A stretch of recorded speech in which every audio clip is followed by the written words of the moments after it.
And have you lost in this action? But few of any sort, and none of name. A victory is twice itself, and the achiever brings on full numbers. I find here that Don Peter had bestowed much honor on a young Florentine called Claudio. Much to Sir Hayes' part, equally remembered by Don Pedro, he hath borne himself beyond the promise of his age, doing, in the figure of a lamb, the feats of a lion. All of his killing. He hath done good service, lady, in these wars. You had musty victual, and he had hoped to eat it. He's a very valiant trencherman. He has an excellent stomach.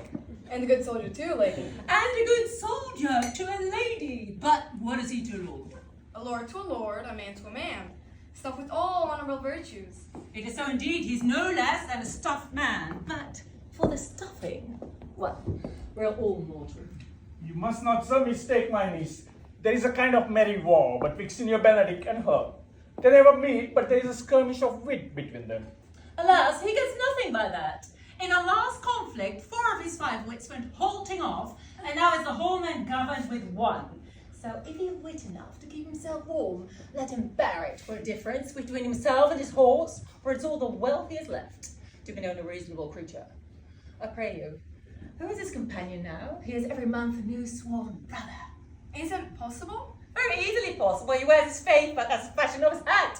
It never changes with the next block. I see, lady. The gentleman is not in your books. Nay, and he were, I would burn my study. But I pray you, who is his companion now? Is there no young squire now that will make a voyage with him to the devil? He's most in the company of right noble Claudio. Our Lord, he will hang upon him like a disease. He's sooner caught than a pestilence. And the taker runs presently mad. God help the noble Claudio. If he call the Benedict, it will cost him £1,000 to be cured. I will hold friends to you, lady. Do, good friend, do. You will never run mad, niece. Not till a hot January. Don Pedro is approached. Good, Signor Leonato. You are come to meet your trouble. The fashion of the world is to avoid cause that you encounter it. Never came trouble to my house in the likeness of your grace. For trouble being gone, comfort should remain. But when you depart from me, sadness abides and happiness takes his leave. You embrace your charge too willingly. I think this is your daughter. Her mother had many times told me so. Were you in doubt, sir, that you asked her? Signor Benedict, no. For then were you a child. You have it full, Benedict. We may guess by this what you are, being a man. Truly, the lady fathers herself. Be happy, lady, for you are like an honorable father. If Signor Leonato be her father, she would not have his hat on her shoulders for all Messina, as like him as she is. I wonder that you still be talking, Signor Benedict. Nobody marks you. Well, my dear lady, Disdain, are you yet living? Is it possible this day should die while she has such meat food to feed it as Signor Benedict? Courtesy itself must convert to disdain if you come no presence. Then is courtesy a turncoat, but it is certain I am loved of all ladies, only you excepted. And I would have could find in my heart that I had not a hard heart, for truly I love none. A dear happiness to women. They would also be troubled with a pernicious suitor. I thank God and my cold blood that I am of your young of that. I'd rather hear my dog bark at a crow than a man swear he loves me. Well, you're a rare parrot teacher. And that my tongue is better than a beast of yours. I would my horse at the speed of your tongue, and so good a continuer, but keep your way in God's name, I have done. You're always able to take strength. I know you will always. That is a sum of all, Leonato. Signor Claudio and Signor Benedict, my good friend Leonato had invited you all. I say we will stay here at least a month, and he heartily prays some occasion may detain us longer. I dare say he is no hypocrite, but prays from the heart. If you swear, my lord, you shall not be forsworn. Let me bid you welcome, my lord. Being reconciled to the prince, your brother, I owe you all duty. I thank you. I am not of many words, but I thank you.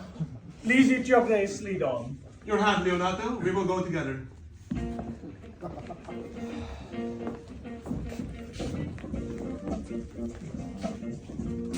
Benedict, it's thou not the daughter of Signor Leonato? I noted her not, but I looked on her. Is she not a modest young lady? You question me as an honest man should do for my simple true judgment, or would you have me speak after my custom as being a professed tyrant to the sex? No, I pray thee speak in sober judgment. Why, in faith, methinks she's too low for a high praise and too little for a great praise, and being no other but as she is, I do not like her. Thou thinkest time in sport. I pray thee tell me truly how thou likest her. Would you buy her? Did you question after her? Can the world buy such a jewel? Yea, and a case to put it into, but speak you this with a sad brow. Come, what key shall a man take you to go in the song? In mine eyes she's the sweetest lady that ever I looked on. I can see yet without spectacles, and I see no such matter. There's her cousin, and she were not possessed with a fury, exceeds her as much in beauty as the 1st of May, that's the last of December, but I hope you had no intent to turn husband, have you? I would scarce trust myself, though I had sworn the contrary, if Hero would be my wife. It's come to this. Shall I never see a bachelor of threescore again go to in faith, and thou wilt needs thrust thy neck into a yoke, wear the print of it, and sign away Sundays. Ah, look, Don Pedro's returned to seek you. What secret hath held you here that you followed not to Leonatus? I would your grace would constrain me to tell. I charge thee on thy allegiance. You hear, Count Claudio, I can be secret as a dumb man, I would have you think so, but on my allegiance, mark you this, on my allegiance, he's in love. With who? Now that's your grace's part. Mark how short his answer is. With Hero, Leonato's short daughter. This was so word uttered. Yeah, like the old tale, my lord. 'Tis not so, nor it was not so, but indeed, God forbid it should be so. If my passion change not shortly, God forbid it should be otherwise. Amen if you love her, for the lady is very well worthy. You speak this to fetch me in, my lord. By my troth I speak my thought. And in faith, my lord, I spoke mine. By my 2 faiths and troths, my lords, I spoke mine. That I love her, I feel. That she is worthy, I know. That I neither feel how she should be loved, nor know how she should be worthy, is the conviction fire cannot melt out of me. I will die in it at the stake. Thou wast ever an obstinate heretic in the despite of beauty. Could never maintain his part, but in the force of his will. That a woman conceived me, I thank her. And that she brought me up, I likewise give most humble thanks, but to hang my bugle in an invisible baldric, no.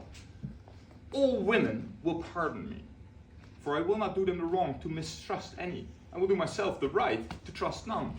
And the fine is I will live the better, pale with love, with anger, with sickness, or with hunger, my lord, but not with love. Prick out mine eyes with a ballad maker's pen, and hang me up at the door of a brothel house for the sign of blind Cupid. Nay, if Cupid had spent all his quiver in Venice, thou wilt quake for this shortly. I will look for an How now, brother? How is my cousin, your son? He provided this music. He's very busy about it, but brother, I can tell you strange news that you yet dreamt not of. Are they good? They show well outward. The prince and Con Claudio, walking in mine orchard, were thus much overheard by a man of mine. The prince discovered to Claudio that he loved my niece, your daughter, and meant to acknowledge it this night in a dance. And if he found her accordant, he meant to take the present time by the top and instantly break with you of it.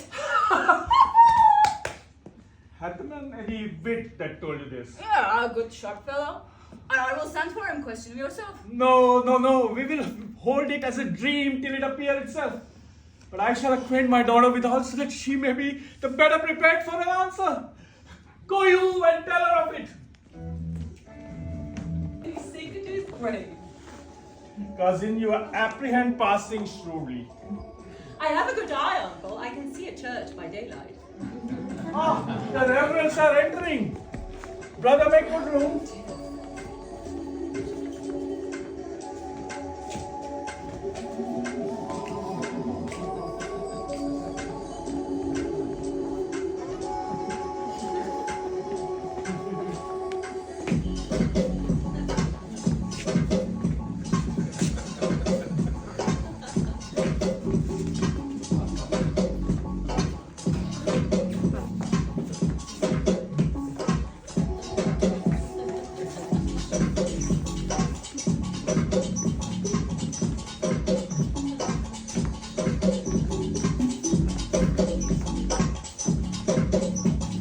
lady. Will you walk about with your friend? So you walk softly and look sweetly and say nothing at all.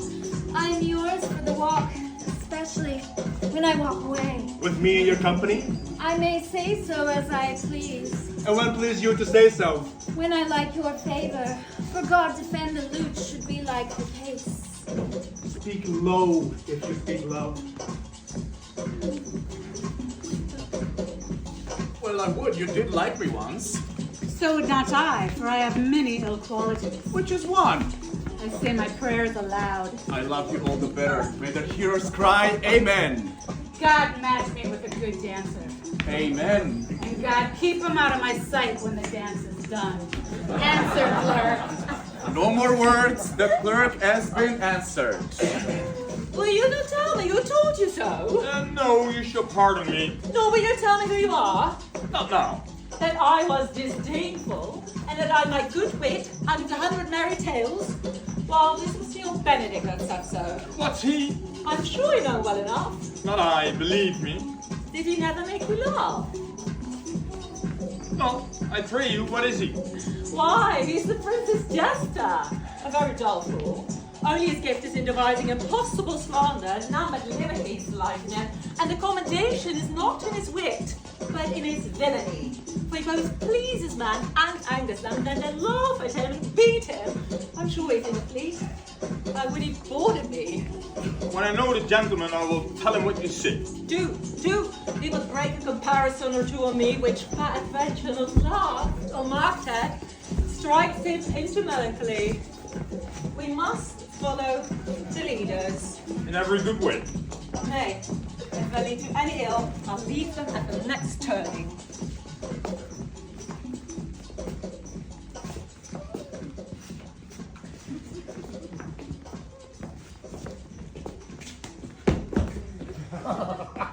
Sure, my brother is Emerald's own hero and had withdrawn with her father to break with her about it. Are you a good man and true? Yea, or else it were a pity they should suffer salvation, body and soul.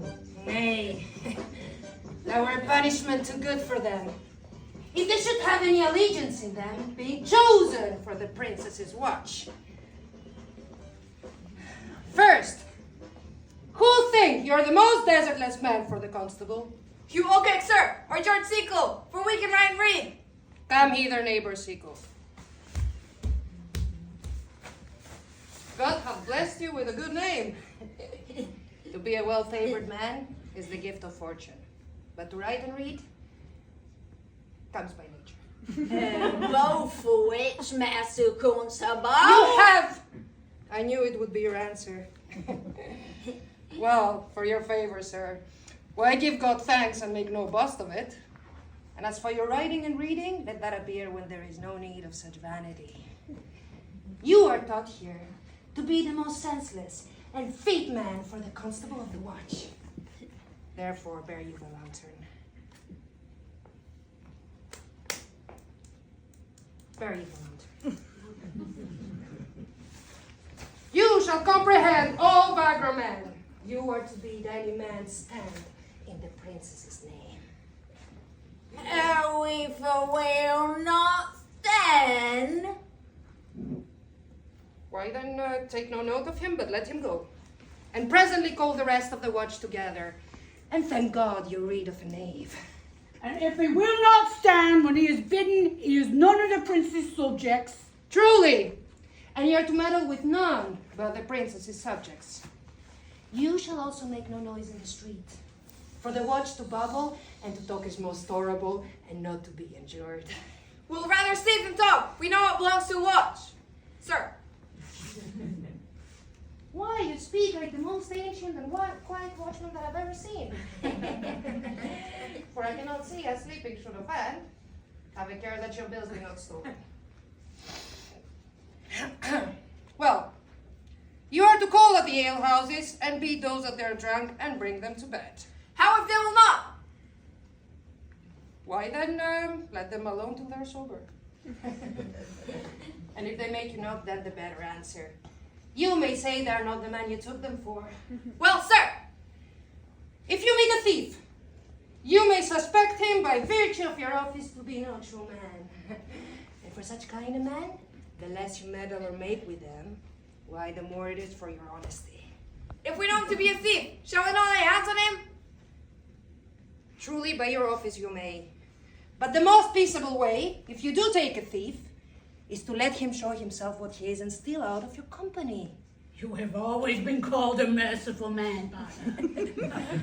Truly, I would not hang a dog by my will, much more any man who hath any honesty in him. And if you hear a child cry in the night, you must call to the nurse and bid her still it. How if the nurse be asleep and will not hear us? Well, let the child wake her with crying. For you that will not hear the lamb when it baas, will never hear a cock when it bleats. It is very true. Okay, this is the end of the charge. You, constable, are to present the prince as his own subject. If you meet the prince in the night, you may stay him. Nay, by Our Lady, I think I cannot. 5 shillings to 1 ounce. For every man that knows the statutes, he may stay him. Well, not without the prince be willing, because it is an offense to stay a man against his will. By Our Lady, I think it be so.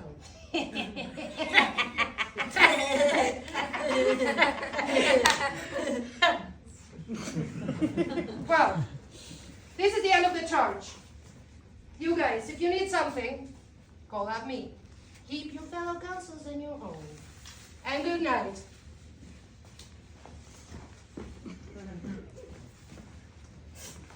Well, masters, we hear our charge. Let's go sit here upon the church bench till 2, and then all to bed. 1 word more, though, Miss neighbors. I pray you watch about Senor Donato's door for the wedding being there tomorrow. There is a great coil tonight. Adieu. Be vigilant. I beseech you.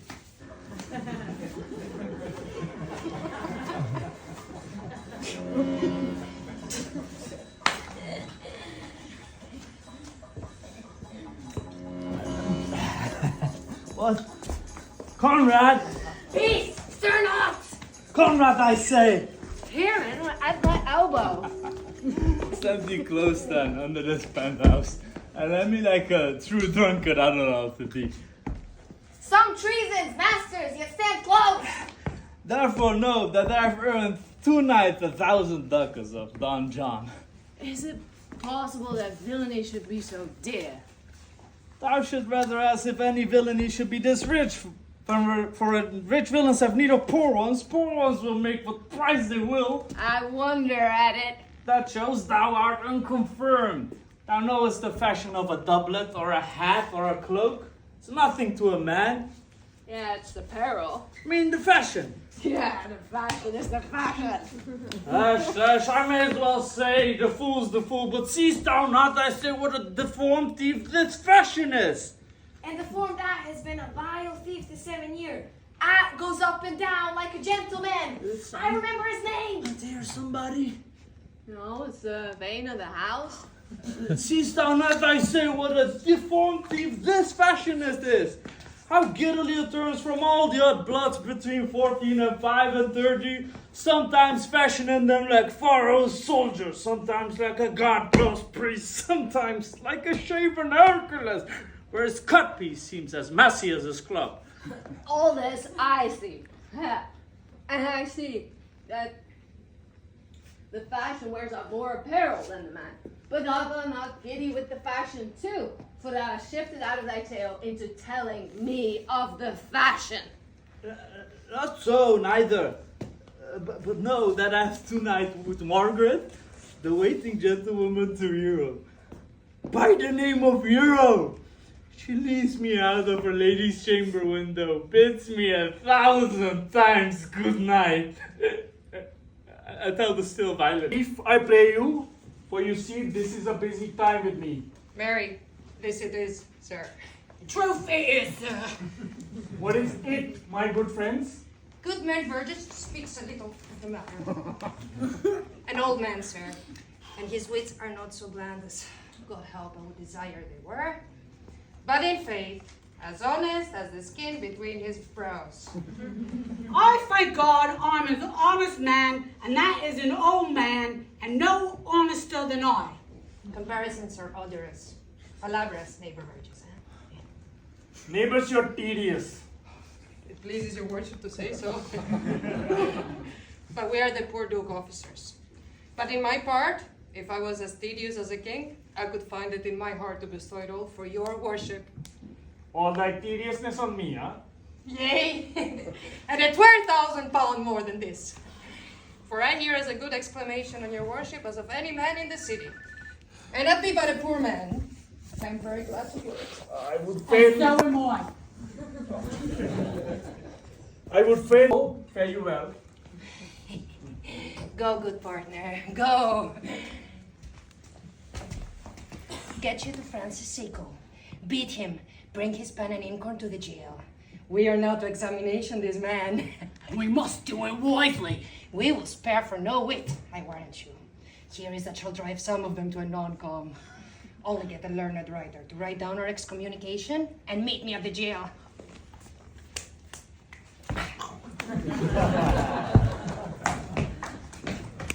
1,000 times in secret. Fie, they're not to be named, my lord, not to be spoken of. There is no chastity enough in language to utter this offense. Thus, pretty lady, I'm sorry much for your misgovernment. Oh, hero, what a hero hadst thou been if half thy graces had been placed about thy thoughts and counsels of thy heart. But fare thee well, most foul, most fair. Farewell, thou pure and piety and impious purity. For thee I'll lock up all the gates of love, and never shall it be more gracious. Hath no man's dagger here a point for me? Now, hero, we'll forsake you down. Come, let us go. These things thus come to life. Smother her spirits up. Hero. How does the lady? Dead, I think. Help, uncle. Hero, is it for my love some other way than swearing by it? Think you, in your soul, the Count Claudio has wronged Hero? Yea, as sure as I have a thought or a soul. Enough. I'm engaged. I will challenge him. I will kiss your hand. And so I leave you. By this hand, Claudio shall render me a dear account. As you hear of me, so think of me. Go, comfort your cousin. I must say she's dead. So farewell. Is our whole assembly appeared? Oh, a stool for the sexton.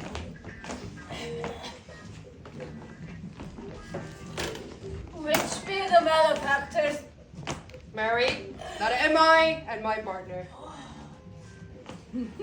Yea, that's for certain. We've got the exhibition to examine. But which are the offenders that are to be examined? Let them come before Master Constable. Yea, let them come before me. What is your name, friend? Borracho. Pray, write down Beraccio. And yours, Shira? I'm a gentleman, sir. My name's Conrad. Write down Master Gentleman Conrad. Masters, do you serve God? Yes, we hope. Write down that they hope they serve God. And write God first, for God defend, but God should go before such villains. Masters, it is proved already that you're a little better than false knaves. And it will go about to be taught so shortly. How answer for yourselves? Mary, we say we are none. A marvelous witty fellow, I assure you, but I will go about with him. Come here, you there.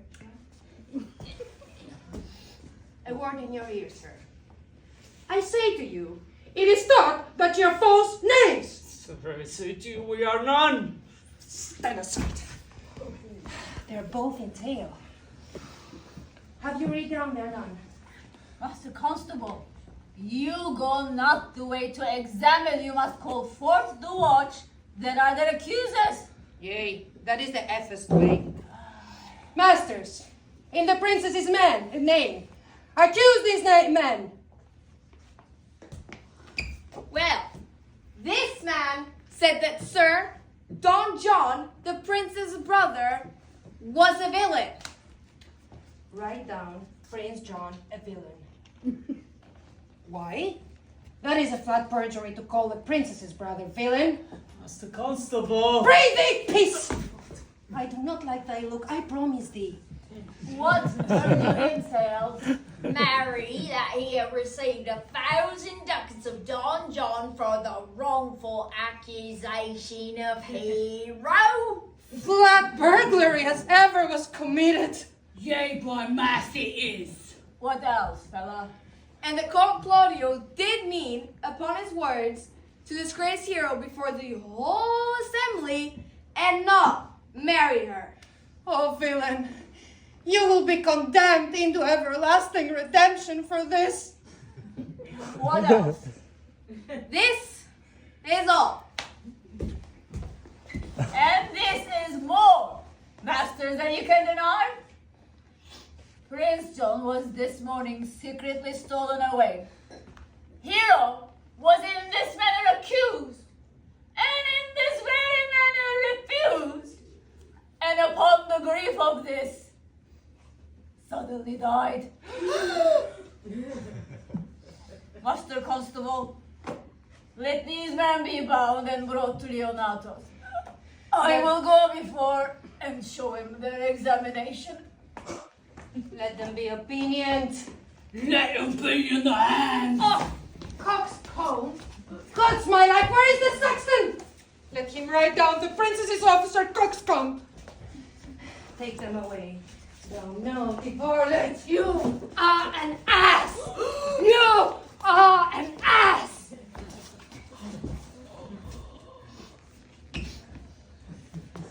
Dost thou not suspect my place? Dost thou not suspect my years? Oh, that had been read down an ass. But masters, remember that I am an ass.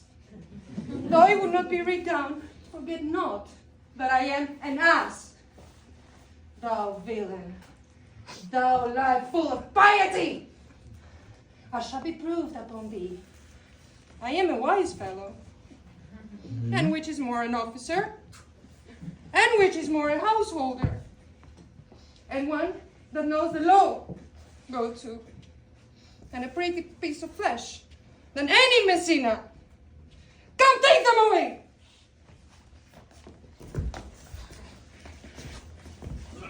Oh, that has been read down an ass.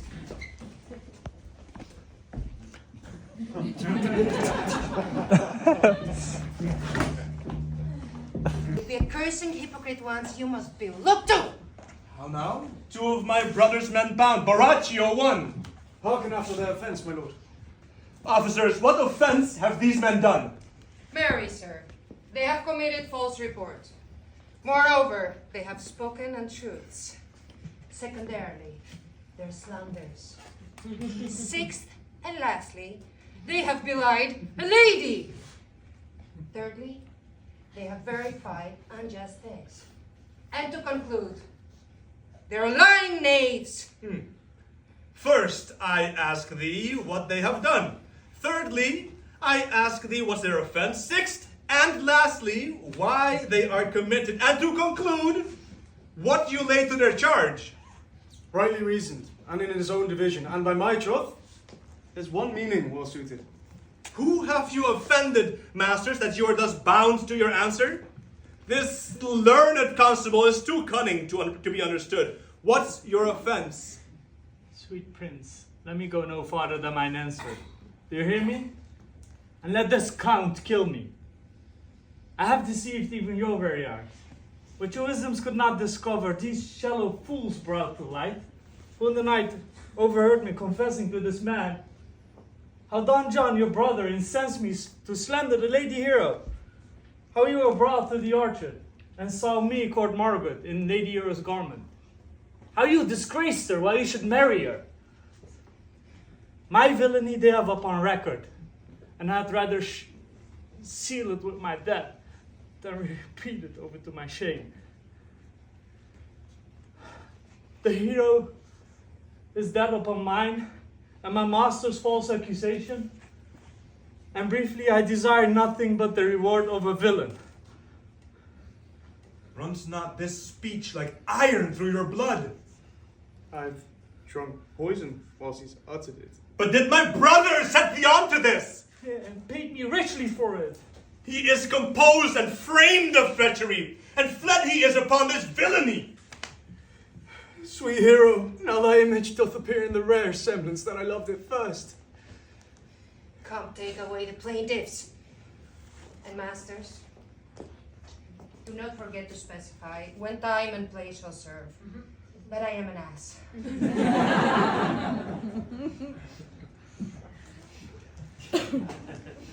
Oh, here comes Master Signor Leonardo. Which is the villain?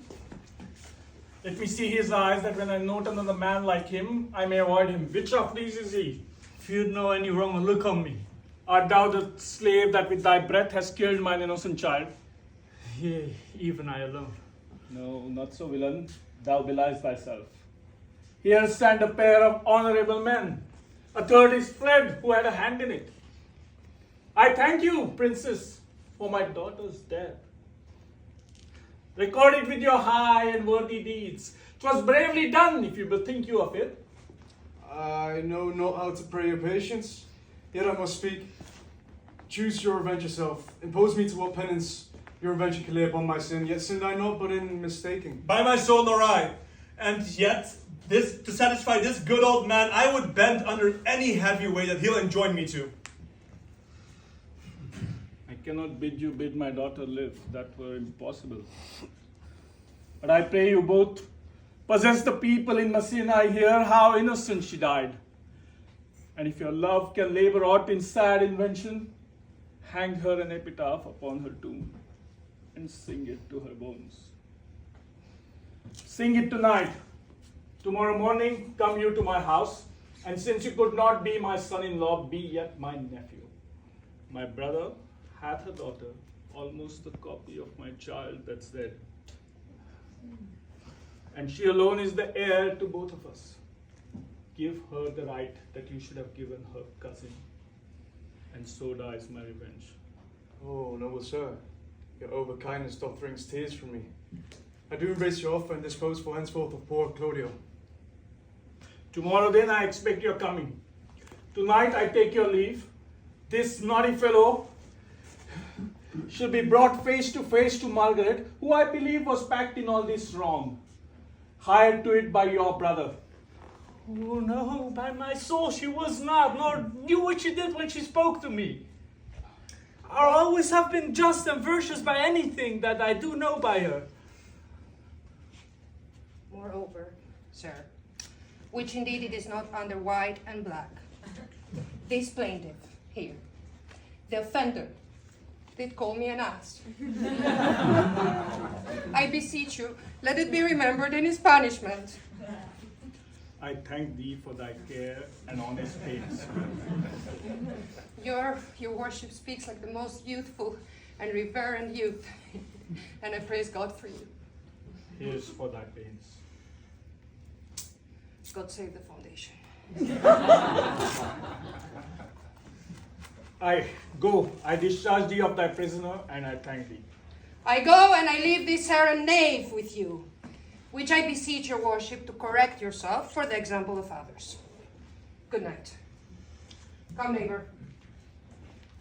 Till tomorrow then, my lords, farewell. We will not fail. Tonight I'll mourn with Hero. We shall talk with Margaret how her acquaintance grew with this lewd fellow.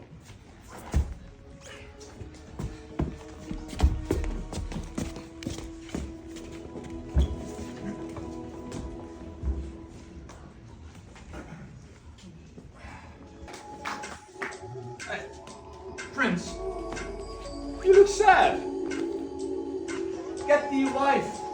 Get thee a wife. You're so starved for reverence and want tipped in horn. My lord, brother John is taken in flight and brought with armed men back to Messina.